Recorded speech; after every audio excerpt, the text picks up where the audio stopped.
I guess we should work backwards because obviously the biggest moves in terms of name value was done days ago. But so we'll work backwards first.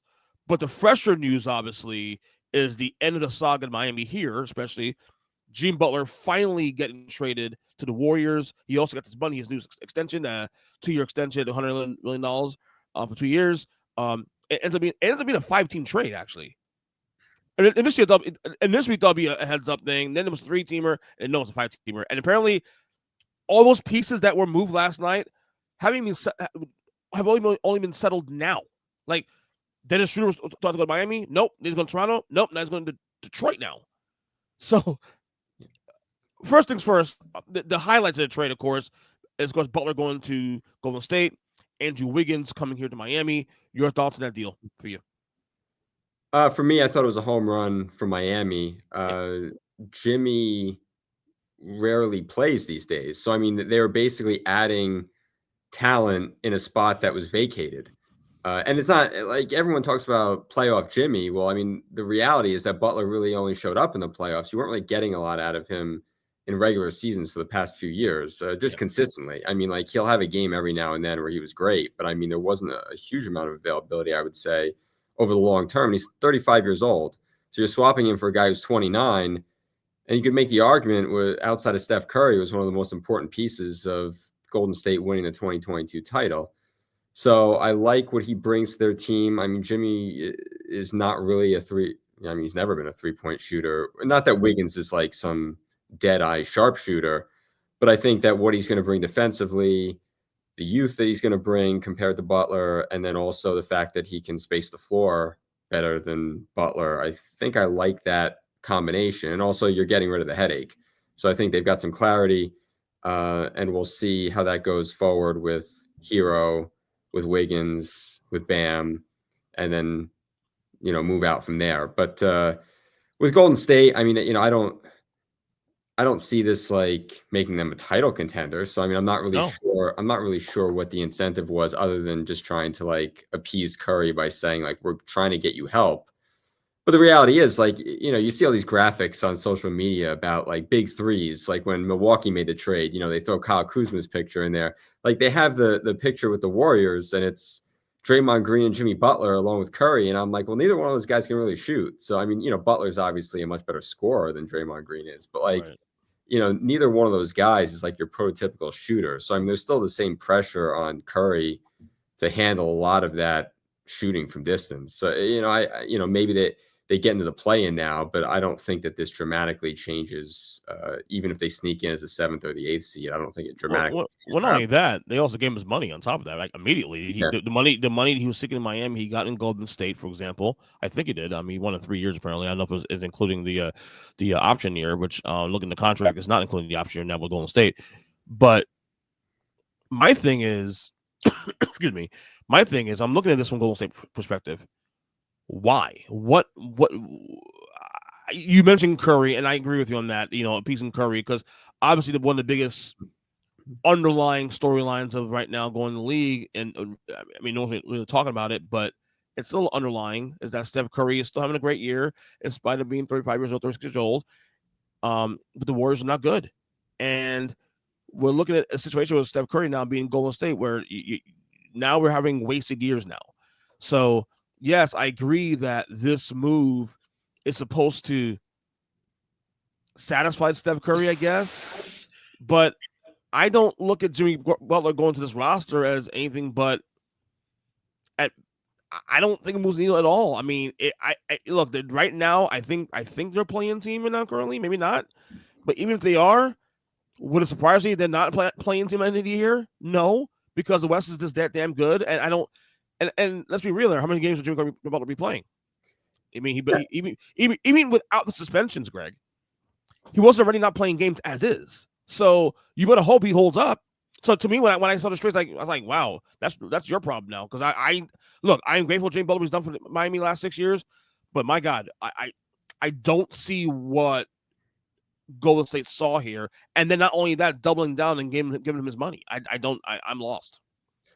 Well, they had to give him his money, because if they had made that trade and given up Wiggins and then Jimmy Butler bolted in the offseason, then that is like a disaster of catastrophic proportions, Agreed. Right. and then you're probably looking at guys wanting to get out of there. So that they had to have some sort of assurance that they weren't giving away Wiggins for nothing. I mean, I look back a couple months and you pretty much knew that they were going to go and take a few big swings because you heard both Draymond and Curry go on the record saying that they wouldn't trade any future assets to, they wouldn't mortgage their future to try and change the team and so on and so forth. And for me, that was just like them trying to create deniability for when the team eventually did do something stupid. Right. So they wanted to wash their hands of it. Right now, they're half game out of 8th. So they're in 11th, but they're 25-25. There's a couple 25 and 25 teams ahead of them. Dallas is 26 and 25 in 8th. But I mean, I see Dallas moving up. I do too. Me personally. And I mean, that'll tie into some of the other deals that we're going to talk about. But I mean, Golden State could very easily finish on the outside looking in. I mean, you could see San Antonio moving up, Dallas moving up, Phoenix. I mean, odds are they're going to move down, would be my guess. Really? You think so? Phoenix moves down? Ooh. Well, I mean, I saw a report earlier that everything was toxic right now around the Suns because they shopped Kevin Durant and, then ultimately didn't trade him. So, yeah, I mean, the talk was that Golden State wanted to acquire Kevin Durant, but that Durant didn't want to go back to Golden State. Yeah. Oh, we'll talk to Durant. I have that on the notes in a second with Durant because I got a lot of questions about Durant's future because I want to talk about like potential whales going forward the next year or so that could be available. But yeah, it's being on the screen now. The Western Conference currently, Golden State, you mentioned, is number 11, right? Number 11 right now. There's a 3-way tie now for the ninth spot really in the West. If we were to forecast right now, based after the trade deadline, which teams are willing to move up, move down, the Kings might move out. We'll see. The Suns might move out. We'll see. The Warriors could get better. Who knows? I see the Spurs getting better with this De'Aaron Fox move. So the Warriors have an opportunity to get the play in, but even so, I just don't see this move overall, big picture, moving the needle. And I just don't know if Jimmy Butler is the answer to the questions about the Warriors contending for a title, even in the next 2-3 years, unless there's another move to be made. And we know their salary situation now, post Klay Thompson, they're not recovering from those paying out the wazoo for those dynasty years now. And I don't know where they're at now, contract wise, in terms of the books. I just don't see this team. Unless you add a LeBron, or you saw KD had an opportunity to go there and he turned it down. I just don't see these moves. I don't see anything moving the needle here for Golden State. No, I mean, I wouldn't see them getting past the first round. So, I mean, like, let's say they get in the playoffs to get bounced in the first round. I think that they were just doing something to try and show Curry, like, we're trying to get you help, and this is the best thing that we could do. Right. This was the biggest name. This was the best player. We tried a couple other avenues, didn't work. And it's not like they got rid of a lot of their picks. It wasn't like they traded like 4 first-round picks to redo their roster. So, I mean, they still have flexibility going into the summer, I guess you could say, if they wanted to move some of these other salaries around. But, I mean, to your point, this is not like a game-breaking trade that all of a sudden, like, moves them up. Like, you could say, like, with San Antonio, like, that's a trade that moves them from, like, a non-playoff team to, like, a play-in team. I could see them moving up and someone else moving out. Right. So that makes a difference. I would say that trade makes more of a difference than this one. Absolutely. The Miami end of this deal, I love. They didn't give much. They got Butler, who's at this point was a unhappy asset, and then you lose Josh Richardson, and that's it. And that guy barely played in the year and a half he's been here. So Miami, in my opinion, I'm not trying to be a homer here, but in my opinion, Miami won this trade because you're getting Wiggins, who at this point in their careers, I would argue Andrew Wiggins and Jimmy Butler is close to a wash.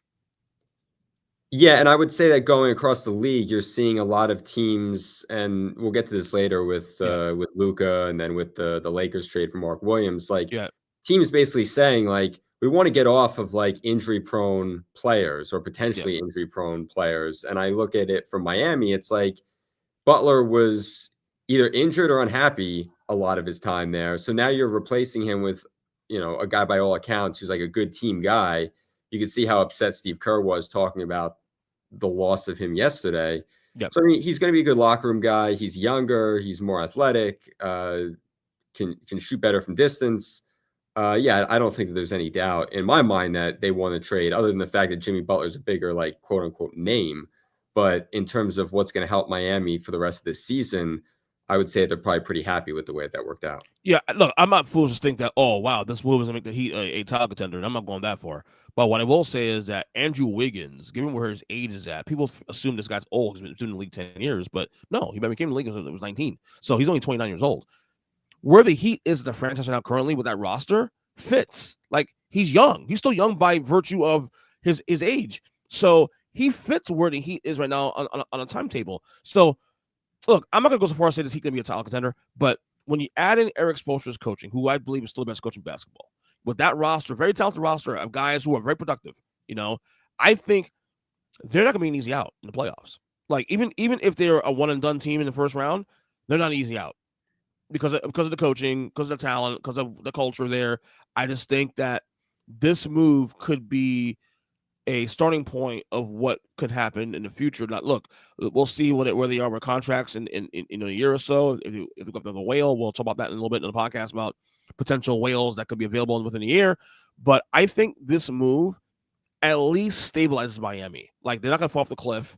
They'll compete every night, and who knows, a break or two here, they may find some in conference finals. Who knows? Yeah, I think the goal for them is let's finish with a 4 or 5 seed, something like that, and let's win Which around. is possible. Which is possible. Yeah, and take our chances there. And look, when have they ever been an easy out? Like, yeah, exactly. They've given trouble to every team they faced, save for Milwaukee, the year that Milwaukee won the title, where they swept them in the first round. Right. Every other time they've advanced much further than people expected them to. Right. So, like you said, I mean, best coach in basketball, arguably.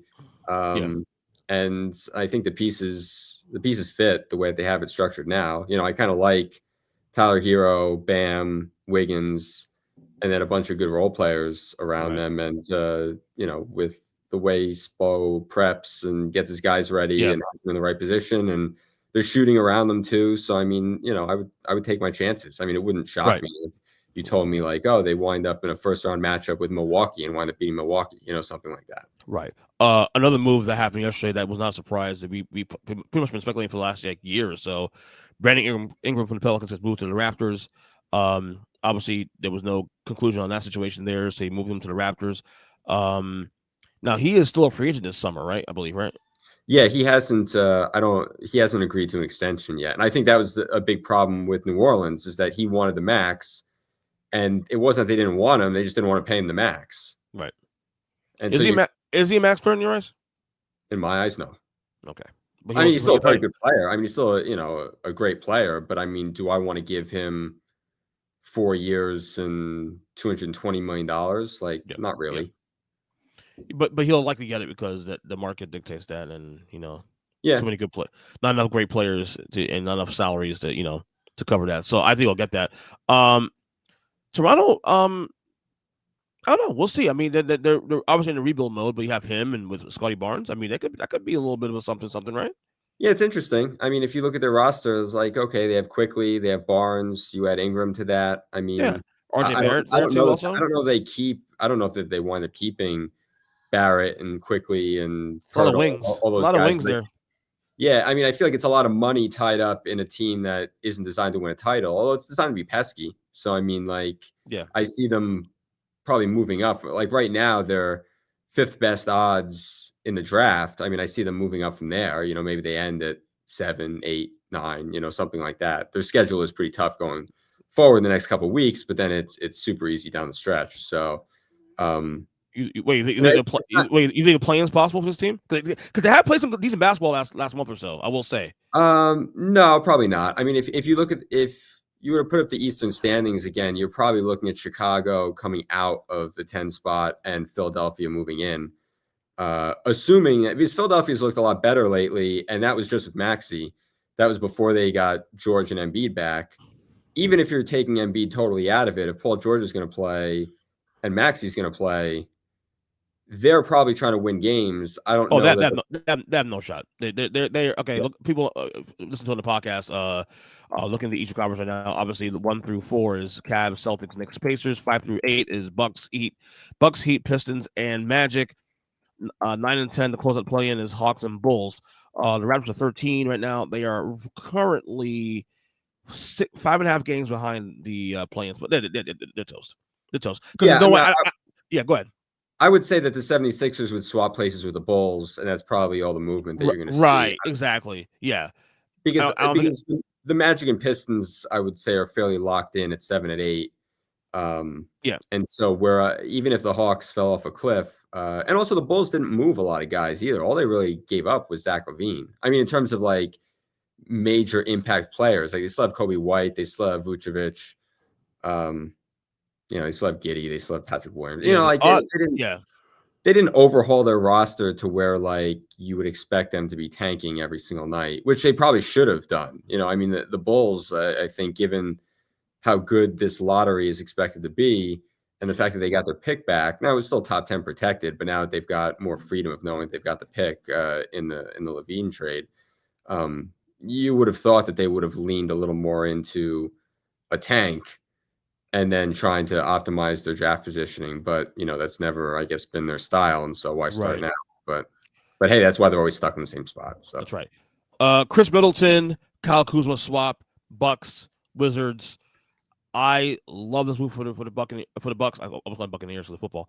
For the Bucks, I think they get a little bit younger, obviously with Kuzma, a little more athletic. I mean, both guys are injury prone, pretty much, but Middleton probably more so than Kuzma. I think this gives Milwaukee a little bit of a new lease on life here at top of the Eastern Conference. What do you think? It does a couple things. Well, first of all, it's a lot like some of these other trades. When the entire public hates it, that it's probably a better move than what's being given credit for. So, I mean, everybody was like, oh my God, how could they trade Middleton for Kuzma? Giannis is going to ask out, da, da, da, da, da. And then you go on to find out that Giannis gave the trade his blessing. So, I mean, the reality is I don't know how, you say injury prone, would Kuzma have been playing more if the Wizards weren't actively tanking? It's like you look at a team like the Nets. Would Cam Johnson have been playing more if he wasn't on a team that was actively tanking? Yeah, So it's like Kuzma's been banged up all year, but I mean, is it just he's got a little soreness in his quad or whatever, and they're like, oh, we're going to shut you down for 3 weeks. So I mean, yeah, it's hard to say with that, but I mean, I could comfortably say that Chris Middleton is if he's not shot already, he's certainly on his way there. I mean, he yeah, had double ankle surgery in the offseason. There's really, there's no good way to sugarcoat that. So, I mean, between knee problems and ankle problems and, minutes restrictions for him, at least, with Kuzma, you're getting a guy who at 6'9", 6'10", can allow them to play more out in the open court. Maybe they're not quite as slow. With Portis and Lopez, they're kind of plodding and slow. So, I mean, yeah, this unlocks also a Giannis at center lineup where they can play Giannis at the 5, Kuzma at the 4, yeah. and play much bigger, much faster, more athletic. And I'm not saying that's going to be every night, but I mean, it opens up a death kind of lineup for them. And also just his ability to play above the rim. He's super athletic. He's obviously not a great shooter, but I mean, they say the best ability is availability, and I don't know how often Chris Middleton's going to be available. So if he's not available for them, What good is he to and, you? Right. and also just from some bookkeeping purposes, it brings them below the second apron, so it gives them a little bit of breathing room Yeah. going In forward. fact, I looked at Kuzma's contract. He has a de-escalating contract. Yeah. So his numbers are going from 21 to 19 to 17, I think it was. So it's de-escalating. So he'll get more they have more cap room as the contract goes. So yeah, you get an extra year on the contract, but it's a player that's a lot younger than Middleton, a lot more athletic than Middleton. And I think you look at the Eastern Conference right at top. Obviously you look at Boston is the cream of the crop, then Cleveland, and obviously New York's doing some big things. I think Milwaukee. I think this trade may make Milwaukee more dangerous now. Yeah, I'm curious to see if they're able to add anything on the buyout market. I know that wasn't open to them because Right. of being a second apron team. So, I mean, I tweeted this right before we went on that a lot of these moves that we saw in the last 15, 20 minutes that it's all these guys are getting moved. It's a lot of teams, I feel trying to cut salary and open up a roster space for when the buyout market occurs. Correct. And can we add a guy? Because you didn't see a tremendous amount of first round picks being thrown around. So there No. wasn't. It's not like it was this freewheeling dealing. It was either a big trade or like a very small trade that was done for specific purposes. Like if you look at a team like Philly, like, they're trying to open up a roster space to convert Justin Edwards to the roster. I mean, it's like those small moves that seem like, they're not consequential, but they're really just to like open up a roster space, or, they're designed for a purpose, but they're not really changing any balance of power. You're right. De'Aaron Fox traded to the Spurs, 3-way deal with Zach LaVine going to Sacramento, and I think other pieces going to Chicago. I love this for San Antonio because I love the fact that San Antonio has identified now a year and a half to the Wemby experience that, yeah, he's ready to go. Like, let's not waste time here. Like, I'm sure many of us believe or thought that when Wemby came in the league that, yeah, number one pick in the draft, probably a transcendent player down the road, but let's take our time with this kid for a little bit. Clearly, a year and a half in, this dude's ready to go. And I love the fact that San Antonio's identified that, and they're fast tracking this thing now. So bringing a second star with him now, especially, I think, look, we mentioned earlier in the podcast, this team may end up being a team that's going to probably be a playing team now. So who knows? I love the move. I think De'Aaron Fox, new lease on life, and I think it's going to be a really great situation for the Spurs. Your thoughts? Yeah, I thought it was a home run trade for them, mainly because they didn't have to trade Castle or Devin Vassell to make the move. So I mean, it was a very small return. Yeah.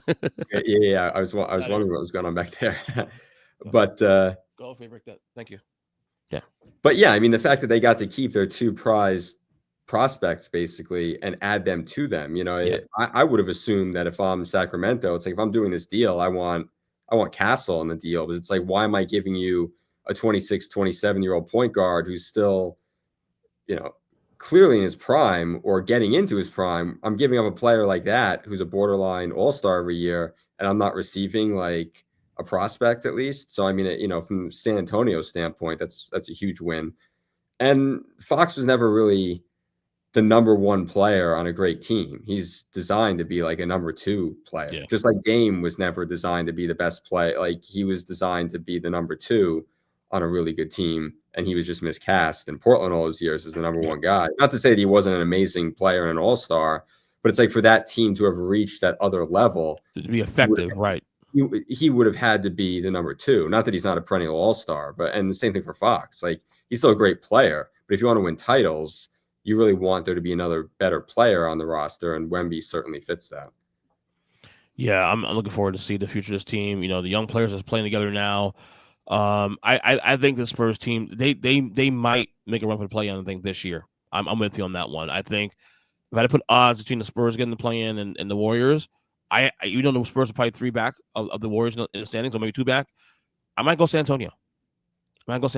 Honestly. Yeah, and I'm not really a huge fan of the way the Warriors have played up to this point, and I don't know that just swapping out Wiggins for Butler is going to make a huge difference. That's why I said like I could see San Antonio definitely moving up, and also like they're in a situation now where they become an attractive destination for years to come. Like you saw it with Fox, like he targeted that location to go to, and I mean it's not just Wemby, it's also no state income tax. It's a lot cheaper to live in Texas on your deal than it is to live in California. Great fan base too, also very dedicated. Spurs have done a lot in this league, and so definitely a very attractive situation for one De'Aaron Fox. Okay, and finally the big one, of course, that happened on Saturday night, Sunday morning. I'm going to ask what the hell you were doing, because I will tell you this much: Luka going to the Lakers, swapped for Anthony Davis to with the Mavericks.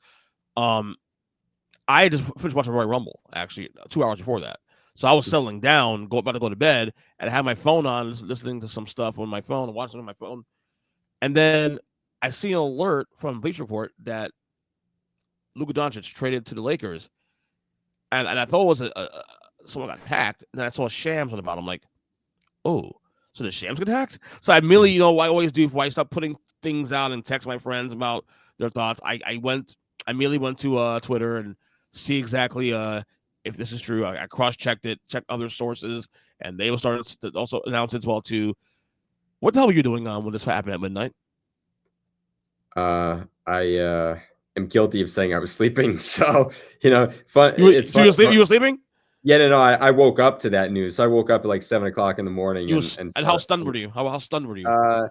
Yeah, I was pretty shocked just because I feel like when these trades get done, there's usually like a rumor that, a player's unhappy, a team is unhappy, there's a bidding war, so on and so forth. But just the fact that like it came out of nowhere, you really don't see that often. Like if you look at like previous Durant trades, like Yeah. there were rumblings before every one of those moves. So I'm just using him as an example. But for there to really be no inkling that anything like this was even on the table, and then to learn that they've been talking about it for 3 weeks to a month, uh, pretty impressive that that was able to be kept under wraps for that long a period of time.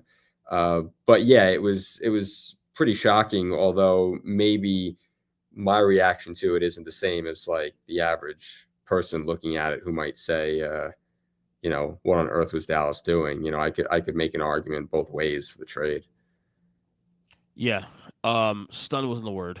Um, this is easily the biggest trade in NBA history. I know, I don't want to sound too like greasy biased about that, but then I really did the research. I'm like, no, there has never been a trade in this league that I've seen when you have two guys, one guy considered a top 2 or 3 player in the league, another guy considered a top 5 or 10 player when healthy, um, and also when you add the shock value, especially to with it, I don't see the argument how you can even counter that with, this is by far the biggest trade I've seen at this level, and obviously the reaction mostly has been, what the fuck are the Mavericks doing? That's the first thing that comes out of his mouth. What are they doing? And now we're hearing little by little tea leaves here, a little bit of like information. It's always happens after a big trade, or whatever. That little things come out, leaks comes out about why this happened, what's going behind the scenes. There was clearly some dissension between Luka, his camp, and the Mavericks, and this has been going on for about a year, apparently, maybe longer. And they were worried about his conditioning and all this stuff. And which, for the record, should be surprised. I think many people have also, including myself, has commented on the fact that, yeah, he's a phenomenal player, generational player, but the money could break down if he's careful. And clearly, the Mavericks looked at that as, okay, we're going to pay you $340 million for 5 years, and you're not going to take care of your body. I don't know. So I understood that logic, but giving up a generational player like that just cause it's not, I don't know, man. It leaves a weird taste in my mouth on the Dallas end. Yeah, another tidbit. According to ESPN, when I was listening to the Hoop Collective podcast the other day, they were saying that I believe it's the first time that two guys who were all NBA players the previous year Correct. have been Correct. traded for each other. So, I mean, just to give you some perspective on how Only adding unlikely, yeah, adding to how big the trade was. yeah, how unlikely a deal like that is. Yeah, I mean, I'm not going to blame a team. I get that Luke is amazing, but like, look at a picture of him his rookie year and then look at a picture of him last year. At no point in his career has he ever prioritized his fitness, his diet, anything like that. And I know he's an amazing player, but like, again, when we were discussing the ability and availability part of it, that's them. That's the Mavericks saying, we're going to gamble. And look, it's a huge gamble and they could be totally wrong, because he's an incredible talent. He's a top 3 to 5 player in the league talent-wise. But they're basically gambling that we don't think that over the next 5 years that we're going to pay him $350 million, that he's going to stay healthy, because we haven't gotten him to uh, change his diet. I mean, from an eating perspective, and again, I don't like them necessarily like putting out like, oh, maybe he's got a drinking problem or something like that. I don't necessarily love those reports, but the reality is, like, if you're eating and drinking like a regular person, like, you or I, Mm-hmm. you're not going to be able to play or stay on the floor the way that you're going to need to play 82 games and then 2 months of playoffs. So I mean, it's interesting in this new like apron system in the NBA, where like teams historically, they would just, like you talked about with Brandon Ingram, like, oh well, that's the contract he's due, we're just going to give it to him.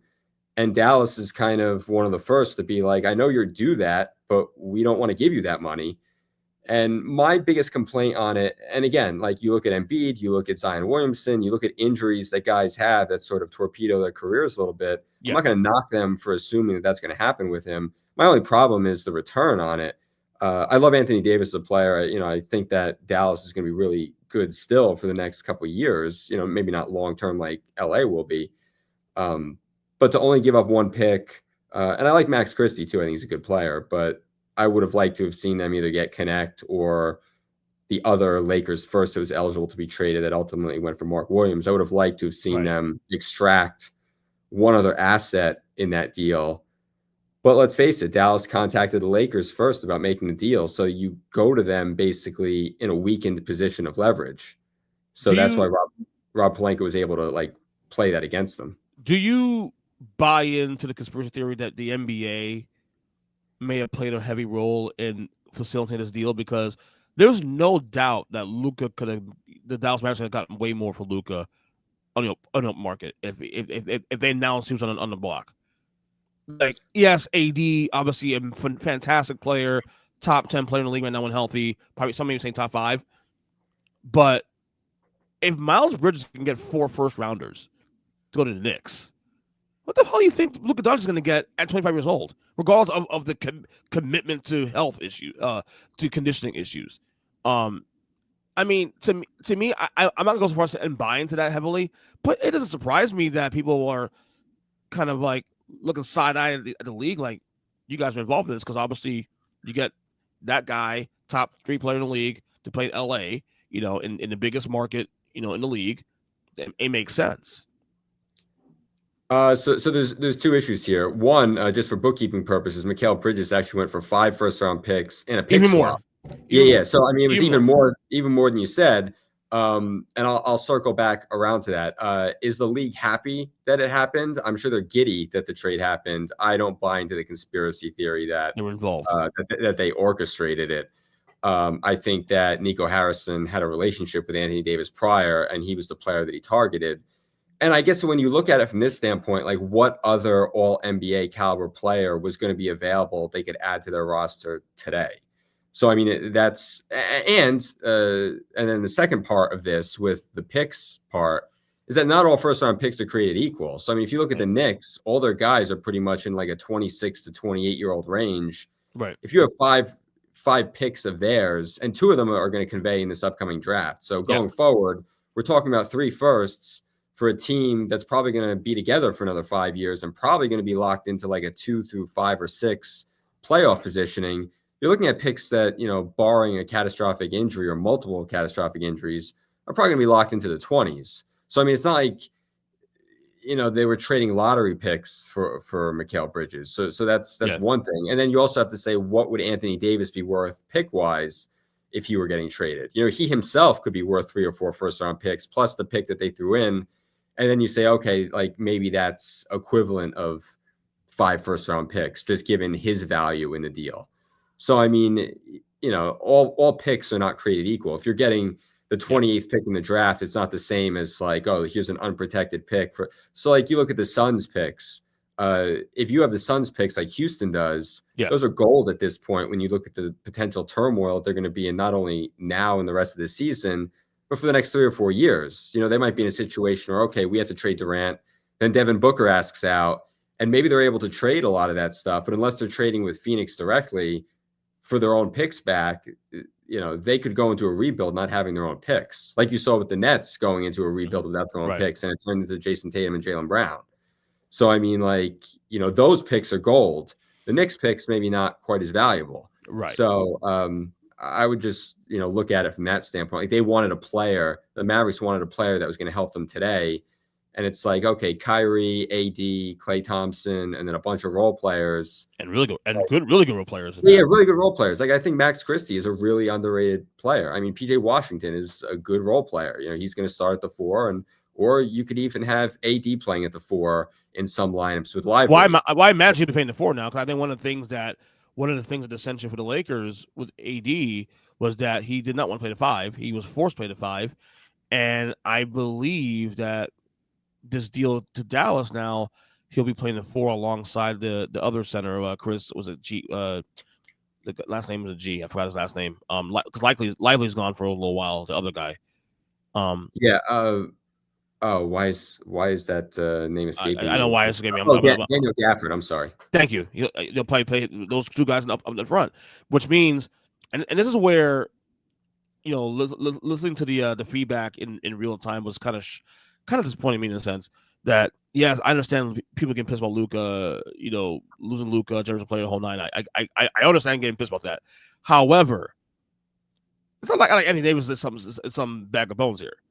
Now, granted, he has health issues, but he has been relatively decent in the last 2 years. You're getting a guy that is probably a top 5 player when healthy, and I don't think it's arguable right now the best two-way player in basketball. I think in the short term, the Mavericks win, and I think the Mavericks are now already a title team right now with AD on this roster. If this roster stays healthy, they get to the playoffs, they're gonna be a problem. They can be anybody in the Western Conference, including OKC. Yeah, totally. Because I mean, Luka and Kyrie, I don't know were the perfect combination because Right. you're backcourt heavy at that point. So now this like spreads out your roster and it gives you flexibility where you can play Davis a lot at the 4 alongside Gafford or Lively, or you could then move him to the 5 and play PJ Washington. Like you can rotate this a number of different ways to fit the team that you're playing. So you can play a number of different styles, just like the flexibility that Kuzma gives Milwaukee. Milwaukee can play Giannis at the 5 and Kuzma at the 4, or they can, have Lopez in certain lineups with Giannis playing the 4, or, they could even go like super big with, Kuzma and Giannis and Lopez and throw Portis into that mix. Like they have a number of different options. Same thing with Dallas. I mean, they can rotate Davis from the 4 to the 5. They can leave him at the 4. And they've got a lot of wings now. I mean, they have Christie, and I thought that was an underrated pickup. Najee Marshall is a solid player. PJ Washington is a solid player. So like they've got good role players in addition to the Klay Thompson, Anthony Davis, mix with Kyrie. But yeah, it'll be interesting to see how that team plays. And look, Klay Thompson is not a star anymore. At this point, he's a role player. But he's a good role player, and if they can space the floor more effectively by having one guard, one big man, and then he gets a few more open looks, maybe that makes Klay more effective than he's been. So I mean, that'll be interesting to see. But I do like how they're built. So I do say that short term helps Dallas. Having said that, though, if they don't get a title in these next 2-3 years, Nico Harris is losing his job. You know that, right? He's losing his job because you don't get rid of a Luka. I don't give a damn about his condition issues. You don't get rid of a guy like Luka Doncic of his caliber, and then you don't cash in on winning a title as a result. That is a bad look. Yeah, no, totally. I mean, the Lakers clearly are set up for the future, and Luka's in position to run with that franchise after LeBron is gone. So I don't know that Luka and LeBron are the perfect matchup. No, really, I would say it's Luka and whatever guy you get to replace LeBron a couple years down the line. In fact, I've been saying the last couple of days, I don't think LeBron stays there more than a year. Honestly, I think the Lakers, this I call bullshit when LeBron said he knew nothing about it. In hindsight, I actually don't think he didn't. I don't think he knew about it. Honestly, I think the Lakers made this move without LeBron's input because they're looking to the future and an opportunity to reset a couple of years, get a succession plan. That AD will start to be the guy, but he's not happy there. So you get the reset with Luka, and he's the future going forward. I actually believe that the Lakers, LeBron was not involved in those talks. I think Jeannie Buss and Pelinka made this move, didn't give 3 shits about how LeBron felt about it, and if LeBron wants out, they will give him his blessing and trade him. Honestly. Yeah, I 100% agree with you that he didn't know anything about it because the move wasn't made to help him or to placate him. The move was basically made to replace him. So it's like they're not going to ask for his blessing on a move that's designed not for today. It's like, oh, we're looking at the next 10 years of Lakers basketball. We know that in 10 years, LeBron's not going to be here. So this is a move more so for the future than it is for now. Because the roster's not complete. Yeah, I argue right now that this made the team worse in the short term.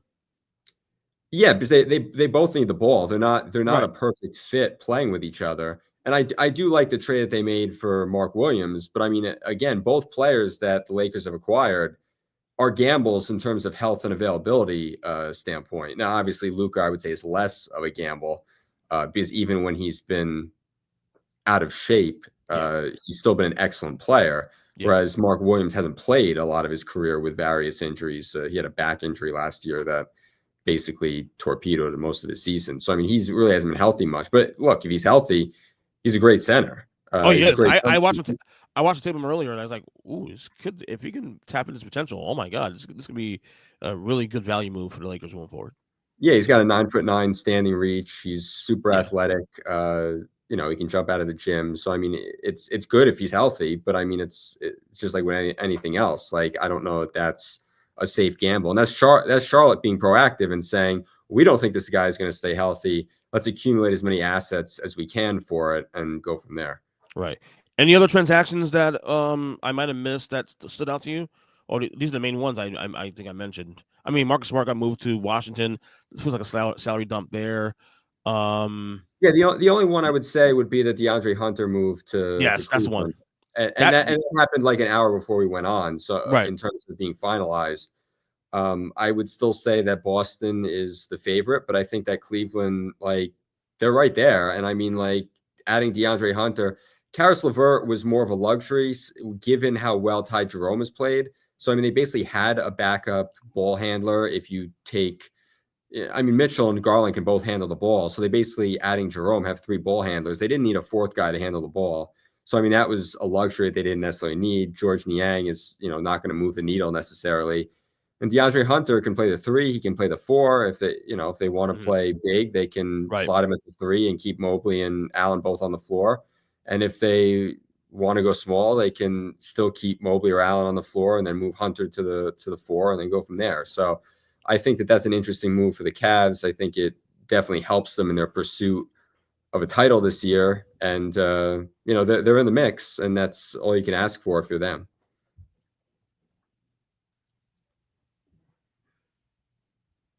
And I would say that was probably the only other move that really stood Right. out as like a game-changing possible move. I mean, again, we saw guys like Jake LaRavia being moved, and like you said, Dennis Schroeder going to the Pistons, and I saw Nurkic go to Nurkic got moved to Charlotte, I think also.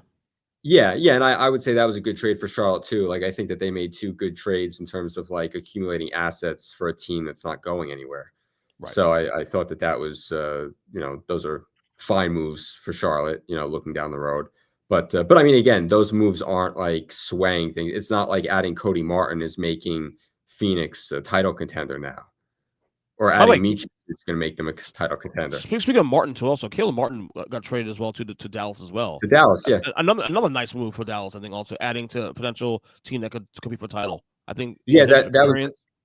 Yeah, that was another wing that I forgot to mention when I was running through Yeah. the list of their Mm-hmm. roster. So I mean, they've done a good job of filling out their roster. But to your point, like in the next year or 2 years, like they've got to be contending for titles by making that move. Yeah, it's a 2 or 3 year window tops. Yeah. Kevin Durant